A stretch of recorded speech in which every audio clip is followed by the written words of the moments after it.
Well, we all knew it wasn't going to take long before Gen Z figured it out that he was working for a very bad company. In fact, today he was telling me the jobs that he was applying to on Indeed, which kind of coincided with someone leaving this particular comment on my video from yesterday. You know you're pathetic when Indeed's got to give you a warning box that says a lot of applications are coming in for this job. As for many of you, I mean, there aren't that many resources to find jobs online. If you don't have somebody who owns a business or you're networked in with a group of people who own businesses or have, uh, what is that? What are they called? Like, not connections, but an inside role in getting a better job, then chances are you're going to end up not ever being able to find a halfway decent job. That's how I've spent my whole life looking for a better job, and this is the best that I can do.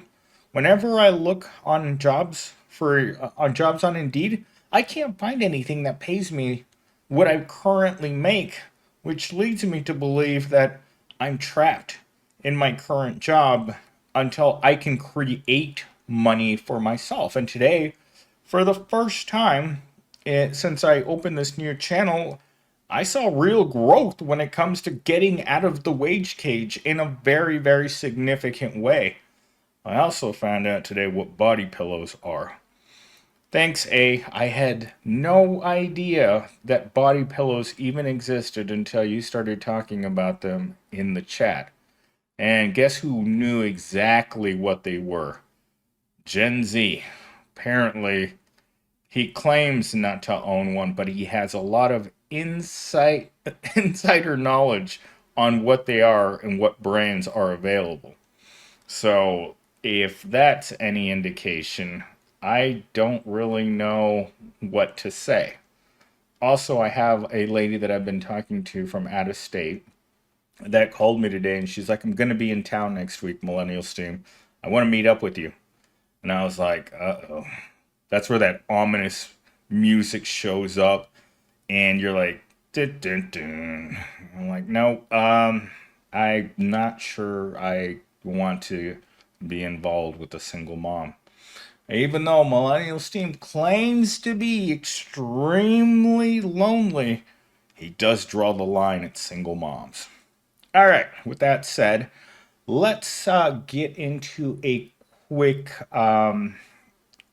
outline of what I'm going to be talking about because I haven't done this and I think that it's a necessary skill, especially when the way that we talk has a lot to do with the way that we write papers. In a paper, you have an introduction, you have an outline, then you highlight each one of your paragraphs, and then you have a conclusion. My conclusions are always called toxic positivity. But let's get started with outlining what I'm going to be talking about today. The illusion of minimum wage as fair pay, corporate profits versus worker compensation, the false promise of flexible jobs, the hidden mental and physical costs of low wage jobs, and the growing movement for fair wages and better conditions. So, starting out with our first bullet point, let's get right into this. Minimum wage traps workers in a cycle of financial struggle. You know what? Financial struggle is all that there is out there. There is nothing else but financial struggle. I spent all day talking to Gen Z about this because his parents aren't his real parents. So he has a direct line into the boomer hotline, which don't understand why he has to keep asking for money every month to pay his rent. As a full time worker, his father doesn't understand why he can't make it, no pun intended, on his own steam. If you don't know where the title for my channel comes from, it's called Millennial Steam because we're not making it on our own steam. So I decided to make the title funny right from the get go. So his parents don't understand why at the end of every month there's not a surplus. In fact, I asked the girl that cut my hair this morning. I was at the gym and I looked at her and I said to her, Ashley, what do you do with all of the extra money that you make from working 3 jobs and living at home? And she just looks at me with this puzzled face and she says, what extra money? And I kind of looked at her like, you work 3 jobs. And she just looked at me, there's no extra money. And she said to me, I can't afford to rent my own place. That's why I'm still renting from my parents. Why do you think I'm so miserable all the time? And this is something that's completely relatable. If you think you're going to make it on a 40-hour work week with hourly work, you're crazy. Go look in the mirror and see the crazy person looking back at you because it's not possible. And it's not just minimum wage jobs, because I've heard this throughout my entire life that working at McDonald's is for kids in high school. That's not true. All hourly work is a trap until you start making real comfortable money. And again, I'm going to say this till I'm blue in the face. Comfortable in America looks like $250,000 a year. That's comfortable because a nice place is going to run you $3,000 to $5,000 a month to live in a nice, big, gated community. And I'm not saying we all should live there, but I think that the path towards being comfortable shouldn't be behind barbed wire and an electrical fence and attack dogs, because that's how it feels like to me. Every day that I get up and I go to work, I feel miserable. And not because I'm going to have to work 40 hours this week, but because I know it's not going to lead anywhere. It's a trap. There's no such thing as fair pay in our society. And what do I like to say? It's intentional. Talking point number 2.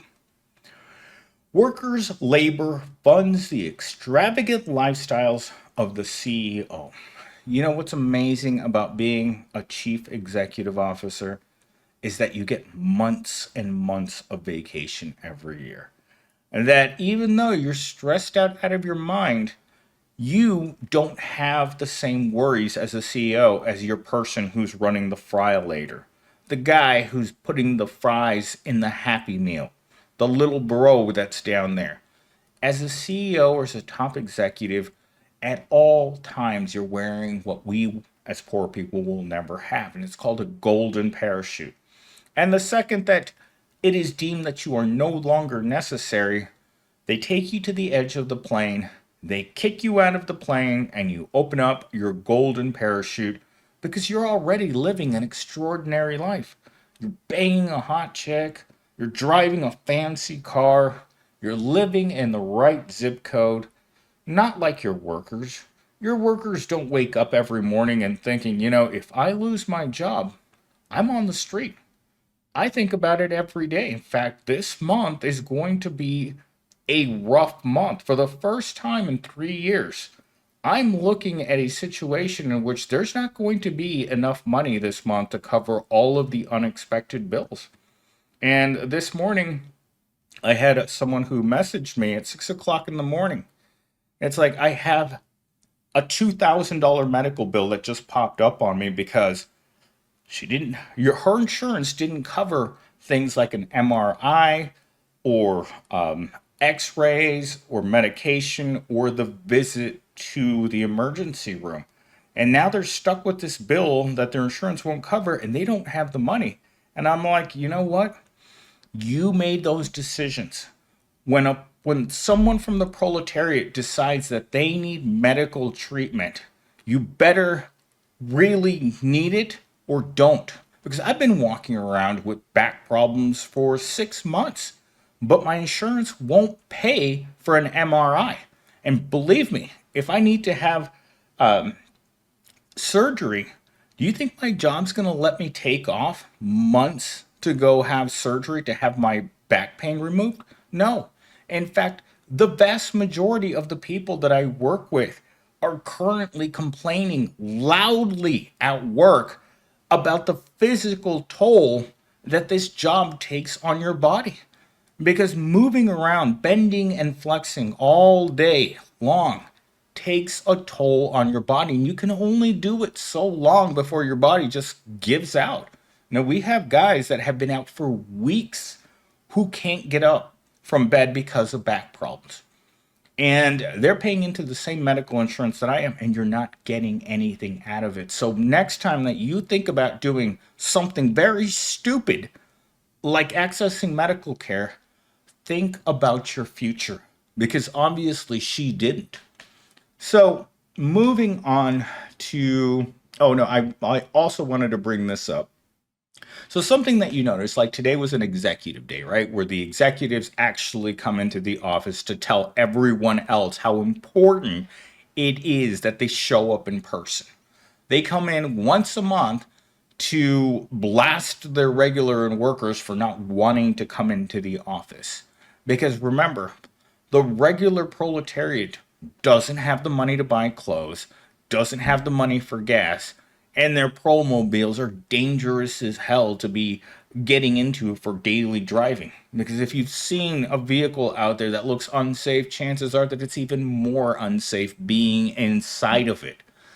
But today's one of the days where you truly get to see the disparity between what the proletariat makes and what the executive makes. Out in the sea of promobiles, their vehicles stand out like diamonds. Their $100,000 vehicles stand in stark contrast to the promobiles as they're shiny, they're new, they're fast. There's a couple of Porsches out there, and you know that they're here because proles don't drive Porsches. They drive 20-year-old Honda Civics. All right, moving on to talking point number 3. Companies love marketing flexibility as a benefit. But when you look at a job, when you look up the very definition of what makes a good job, flexibility is in the top 3 desired traits of a good job. But when you land a terrible job, the first thing that you notice about a terrible job is the horrible hours and the schedule. You're opening, you're closing, you're working nights, you're working weekends, you're working holidays, you're missing your family's special moments, you don't have time for your significant other, you hardly ever see the thing that you spend most of your money on because you're always at work. When you're spending half or more of your money just on shelter and you never get to see it. I remember it was 2008, right before the Great Recession. And I had to leave my house at around 5 o'clock in the morning every day, and I wouldn't get home till 9 o'clock at night because I was taking the city bus to work. And that meant that I never got to see the sun. I was always leaving my house in the dark and coming home in the dark.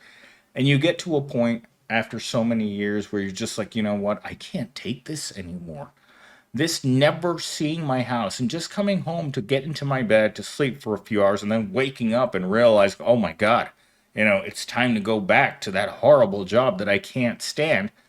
And there's no flexibility. I can't remember the last time that I thought to myself, you know what? If this job really cared about people, they would actually take care of people. But what we see with Evil Corp is the exact opposite. It shows us every single day that it doesn't value the proletariat in any conceivable way. Every morning, you scream at the top of your lungs when Fleece Johnson comes out to greet you before the workday can begin because you've got to know your place within Evil Corp. You have to know that if you're not grabbing your ankles, you're not working hard enough. And that all the people that you're surrounded by, unless you're a top level executive, they're grabbing their ankles too. In fact, today I was sitting between high ranking a VP, a director, and a another person with a high title. I think 2 directors and a VP. And I'm standing there looking at them and I'm like, I'm the poorest person in this room. And yet I'm one of the most necessary people in this room. Like comparatively to them, if I don't show up and I do my job, there's going to be someone that's going to be very upset that they can't do their job. And that's just where you have to sit as the proletariat, because the proletariat builds everything. Remember that bumper sticker I showed you guys a few months ago, where the contractor says in that sticker, or it says on the sticker itself, that I won't build a city that I can't afford to live in. And that's what the proletariat has done. We have created the environment in which the elites can live comfortably while we are adamantly excluded from enjoying any aspect of our lives. Because, in their opinion, we exist for the sole benefit of Evil Corp benefiting and exploiting us to the nth degree. We live to be exploited, and that's the way they like it. Whether you're cleaning, whether you're building, whether you're stocking shelves, whether you're standing at a counter thinking about what did I do wrong to end up working here in this situation? Where did I make a horrible mistake in my life to be born poor? All right, moving on to our next talking point. So, low wage jobs take a significant toll on workers' mental and physical health. Today, while I was mindlessly cruising through the Google machine, I came across that story that doesn't seem to want to go away. The old woman that met her bitter end while working at Wells Fargo. So, in the article, they made it seem like it was simply neglect, and that the union that works in support of her and workers who work at Wells Fargo said that we need to provide greater support for workers and provide more stress relief. So, are you telling me that 60-year-old woman at Wells Fargo came to a bitter end because she was stressed out from work? Because according to this article, the area that she was in was poorly, what do you call God, poorly serviced. So the security people didn't go down there, the maintenance people didn't go down there, and her teammates were refusing to come back into the office. And yet this little old lady was stressed out enough to be being told constantly that she needed to come back in the office, that she came back into the office, and then something happened, stress got her, and suddenly she wasn't there anymore, but no one noticed her because everyone was stressed out at home. And she was the only person working in the area designated for remote workers. So she was a hybrid worker, and no one noticed her because obviously no one cared about this lady. And that's something that I feel deeply. Because if that were me, in the same situation, no one would notice that I was gone. In fact, the only item in this world that would notice that I was no longer there is my future body pillow. And that's it. Other than that, I if I passed at my desk, no one would notice. It would probably take 2 or 3 days to notice from the higher ups, from management, my direct management. It's like, what's that lazy millennial team doing? Doesn't seem like he's moving. And they'll check the video cameras and be like, look at him. I knew it. He's sleeping on the job. And maybe a week later, my boss would look at the surveillance cameras and like, he's still sleeping.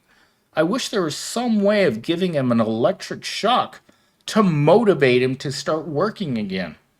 And I think another week would pass, and the cleaning people would be like, you know what? We need to poke him with a stick to see if he's still, with us. And as they poked me with the broomstick and I didn't come to life, they'd be like, you know what? We're not going to deal with this. We're just going to turn off the lights and come back the next day and clean around him and spray him with Febreze because he seems to be getting a little ripe. And at that point, that's it. So did stress take out this Wells Fargo lady? Who knows? but we're all heading in the same direction because there's no one who's going to stand up for the proletariat. You know, the time to stand up to this evil system is right now, not tomorrow, not next week, not when it's convenient, not when you're not tired, but right now. Because Evil Corp is not going to stop being evil because it's too good for them. It's too good to reap amazing profits from people who won't fight back. It's like the proletariat's so tired it can't even raise its arms at the end of the day. And when it does raise its arms, it's just to go to another job. That's it. I mean, that's the end of people, of poor people. So I didn't get around to my last talking point, but I'm just going to say it out loud. Exploitative, exploitative labor practices demand better pay and respect. That's never going to happen unless the proletariat grows a giant pair of basketball sized you know what and decides that they want respect. Because right now they don't respect you. The wages, no job security, no pension, no future. And like for me, I don't like thinking about the future or the past. I live in the now. When I consume the prol beer so I can go to my happy place every night, it's not thinking about the future. I don't think about what happened yesterday when I tripped down the stairs or when, I did something stupid. That's what proles do. That's what prol beer allows us to do is to continue the cycle indefinitely because we can't do any better. And that's where I'm going to leave today's video because making fun of work is becoming a daily thing for me. But listening to Gen Z talk about how he feels about work as a person that's just starting out in the world, makes me wonder why I haven't started thinking about how to escape this system. Because if you're not thinking about escaping, then you're just accepting it. But the more that I look around for an escape hatch, there doesn't seem to be one built in for the proletariat. So it's either this or you check out and hope that you get a much better respawn in the next one.